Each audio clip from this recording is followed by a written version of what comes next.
Assalamualaikum warahmatullahi wabarakatuh. Perkenalkan, nama saya Destina Handini dengan NIM 240101232. Nah, di sini saya akan membahas materi yang pertama tentang teori masuknya Islam ke Nusantara. Yang pertama itu ada teori Gujarat. Teori ini menyatakan bahwa Islam datang ke Nusantara dari wilayah Gujarat, India pada abad ke-13 Masehi. Para penganut teori ini berpendapat bahwa Islam disebarkan oleh para pedagang Gujarat yang singgah di pelabuhan-pelabuhan Nusantara. Mereka membawa barang dagangan seperti kain, rempah-rempah, serta barang mewah. Selain berdagang, para pedagang ini juga membawa ajaran Islam dan mulai menyebarkannya kepada para penduduk lokal. Bukti pendukungnya adalah kemiripan corak batu nisan awal di Nusantara dengan di Gujarat serta hubungan dagang yang erat. Namun teori ini lemah karena Islam lebih dulu masuk ke Nusantara abad ke-7 Masehi, sementara Gujarat baru mengenal Islam kemudian. Selain itu, Gujarat cenderung bermazhab Syiah, sedangkan Nusantara didominasi bermazhab Syafi'i. Selanjutnya, teori yang kedua, teori Arab atau Mekah. Teori ini berpendapat bahwa Islam datang langsung dari Jazirah Arab, terutama dari Hadramaut, Yaman pada abad ke-7 Masehi melalui pedagang dan ulama. Teori ini menempatkan peran utama pada para musyafir dan ulama dari Arab yang menyebarkan ajaran Islam. Selain berdagang, para ulama dari Arab juga menyebarkan ilmu agama dan membangun pesantren atau tempat pengajian di Nusantara. Melalui interaksi ini, masyarakat Nusantara mulai mengenal dan memeluk agama Islam langsung dari sumbernya. Bukti pendukungnya yaitu 1. Catatan dinasti Tang menyebut adanya pemukiman pedagang Arab di Sumatera pada abad ke-7 Masehi. Yang kedua, kesamaan mazhab Syafi'i antara Arab dan Nusantara yang juga merupakan mazhab dominan di Mekah dan Hadramaut. Selanjutnya yang ketiga, peran ulama Arab. Banyak ulama dari Hadramaut yang diyakini menjadi penyebar Islam awal di Nusantara,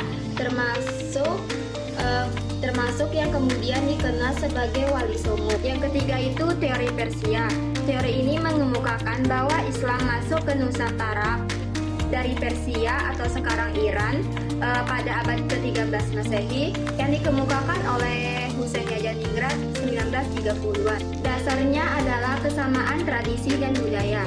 Beberapa poin penting yang menjadi dasar teori ini meliputi: yang pertama, peringatan Asyura atau Tabuik di Sumatera Barat dan Jawa yang mirip tradisi Syiah Persia.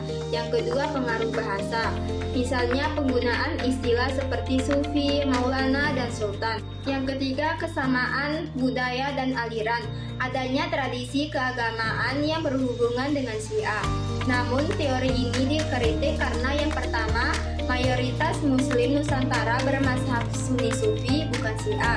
Yang kedua, tradisi Tabuik bisa berasal dari pengaruh belakangan bukan bukti awal. Mungkin itu saja materi yang akan saya sampaikan. Sekian dan terima kasih. Perkenalkan, nama saya Nidia Junastiti, kelas 3G dengan NIM 240101204. Baiklah, di sini saya akan menjelaskan tentang jalur dan faktor yang mempermudah penyebaran Islam di Indonesia. Yang pertama yaitu jalur perdagangan, jalur paling awal dan dominan sejak abad ke-7 hingga ke-16. Perdagangan Muslim dari Arab, Persia, dan Gujarat berinteraksi dengan masyarakat pesisir Nusantara. Nah, penyebaran Islam ini terjadi perlahan melalui kegiatan perdagangan di pelabuhan-pelabuhan besar seperti Malaka, Samudra Pasai, dan Gresik. Perdagangan sering menetap lama karena menunggu musim angin dan membentuk komunitas Muslim pekojan di sekitar pelabuhan. Keteladanan akhlak pedagang Muslim, kejujuran, dan disiplin menarik simpati masyarakat pribumi. Sebagian pedagang berperan sebagai mubalik yang menyampaikan ajaran Islam secara lisan, seperti tauhid, syahadat, sholat, zakat secara persuasif. Adapun faktor pendukung keberhasilan jalur perdagangan yaitu dengan lokasinya yang strategis, pelabuhan Nusantara sebagai titik temu perdagangan dari berbagai belahan dunia, dan ajaran Islam yang menawarkan kesetaraan berbeda dengan sistem kasta. Akulturasi budaya yaitu mengakomodasi tradisi lokal yang sudah ada.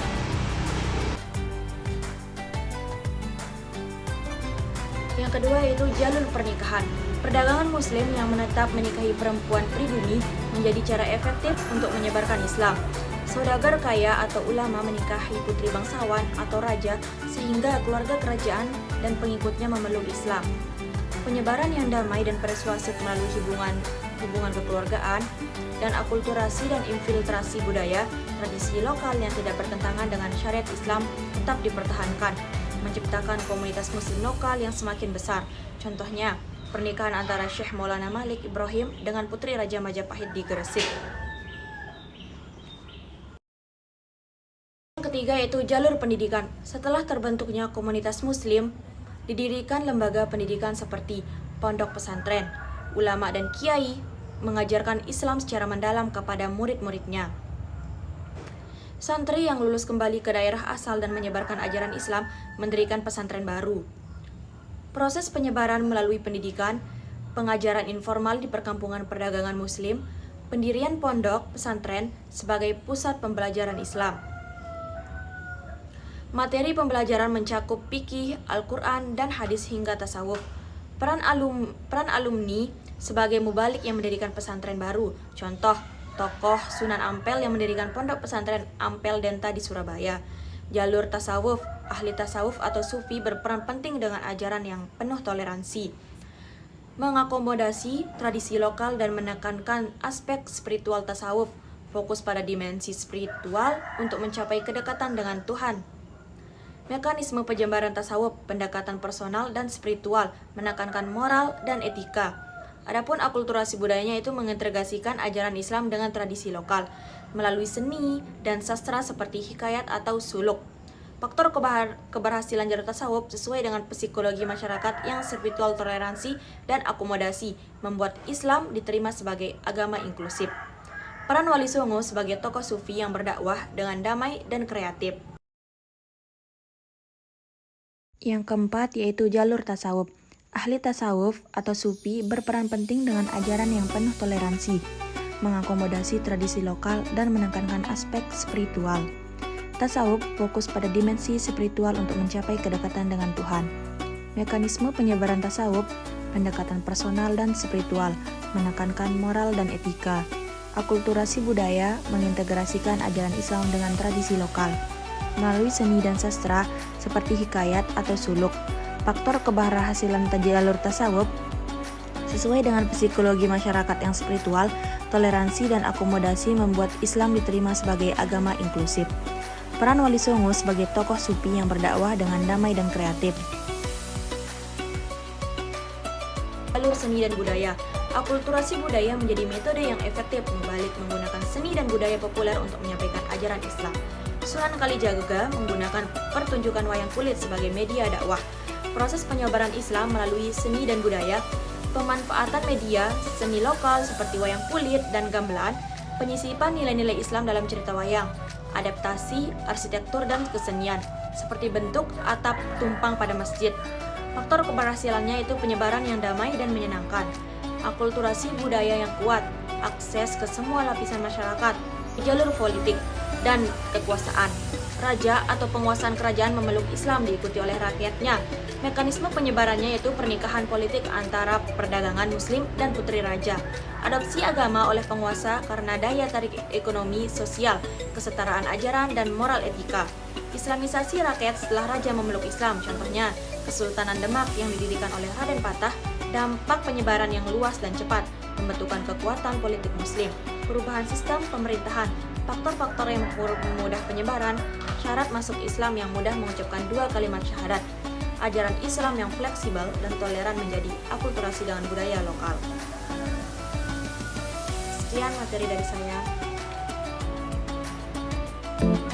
Assalamualaikum warahmatullahi wabarakatuh. Perkenalkan, nama saya Rahma Jazada saya dari kelas 3D dengan NIM 240101203. Saya di sini akan menyampaikan dari makalah sejarah pendidikan Islam yang mengenai sejarah masuknya Islam di Sumatera dan di Jawa. Jadi di sini saya akan memberitahukan bahwasanya siapa ulama yang pertama kali membawa Islam ke Sumatera. yaitu beliau adalah Syekh Burhanuddin, yang dimana beliau adalah pembawa Islam ke Sumatera pada masa itu pertama kalinya. Syekh Burhanuddin, yang bernama asli Parde, seorang anak yatim piatu yang tumbuh dalam keprihatinan. Ia diasuh oleh seorang nenek, dan sejak kecil sudah menunjukkan kecerdasan serta ketertarikan yang luar biasa pada ilmu agama. Jiwanya yang haus akan ilmu membawanya pada sebuah perjalanan spiritual, memutuskan untuk berguru pada seorang ulama terkemuka di Aceh, Syekh Abdul Rauf Singkil. Selama 12 tahun, Syekh Burhanuddin menimba ilmu, mendalami tasawuf, dan mengkaji Al-Quran serta hadis. Kesabaran dalam menuntut ilmu tak pernah surut, hingga ia diakui sebagai salah satu murid terbaik. Setelah merasa ilmunya cukup, ia kembali ke tanah kelahirannya dengan suatu tekad menyebarkan ajaran Islam yang damai dan toleran. Setelah kembali ke Ulekan, Syekh Burhanuddin mendapati masyarakat masih terjerat dalam tradisi pra-Islam. Dengan penuh kebijaksanaan, ia mulai berdakwah. Ia tidak menggunakan paksaan, melainkan melalui pendekatan yang lembut dan penuh kasih sayang. Ajaran tentang tasawuf, tarekat syariat mudah diterima oleh masyarakat Minangkabau. Ia mengajarkan Islam yang sesuai dengan adat, pendekatan nilai-nilai keberagaman dengan kearifan lokal. Salah satu metode mendakwah yang paling efektif adalah dengan membangun surau. Surau-surau ini tidak hanya berfungsi sebagai tempat ibadah, tetapi juga menjadi pusat pendidikan dan musyawarah. Di sini ia mengajarkan membaca Al-Quran, tata cara sholat, serta nilai-nilai akhlak mulia. Popularitasnya menyebar ke seluruh penjuru, menarik banyak murid dari berbagai daerah termasuk beberapa pimpinan adat.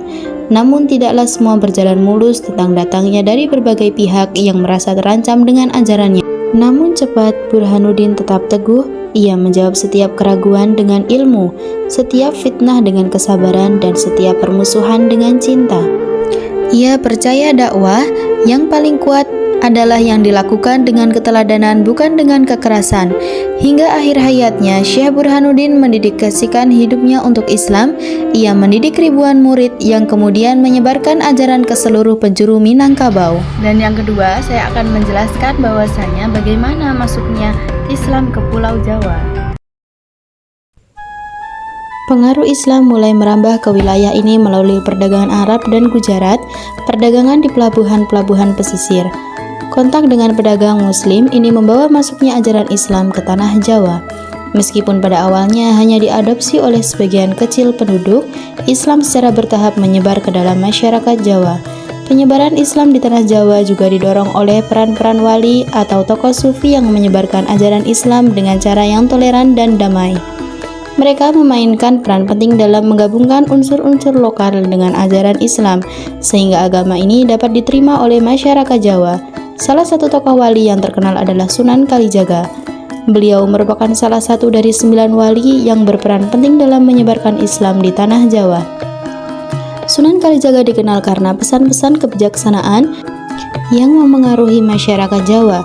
Selain itu, kerajaan Islam pertama di tanah Jawa, yakni Kerajaan Demak, juga berperan dalam penyebaran Islam pada abad ke-16 Masehi. Kerajaan Demak berhasil menggulingkan kekuasaan Hindu-Buddha dan kerajaan didasarkan pada prinsip-prinsip Islam. Setelah kerajaan Demak, banyak kerajaan Islam lain yang muncul di tanah Jawa, seperti Mataram, Islam, dan Kesultanan Yogyakarta. Selama periode ini, agama Islam menjadi agama yang dominan di tanah Jawa dan memengaruhi kehidupan sosial, budaya, politik masyarakat. Penting untuk dicatat bahwa masuknya Islam ke tanah Jawa tidak menghapuskan keberagaman budaya dan agama yang sudah ada sebelumnya. Sebaliknya, unsur-unsur lokal terus dipertahankan dan digabungkan dengan ajaran Islam, menciptakan kekayaan budaya dan unik di tanah Jawa. Itulah sedikit gambaran tentang sejarah Islam masuk ke tanah Jawa. Perkembangan Islam di wilayah ini tidak hanya membawa perubahan agama, tetapi juga memengaruhi dan membentuk budaya Jawa yang kita kenal saat ini. Terima kasih. Itu sekian penjelasan dari saya.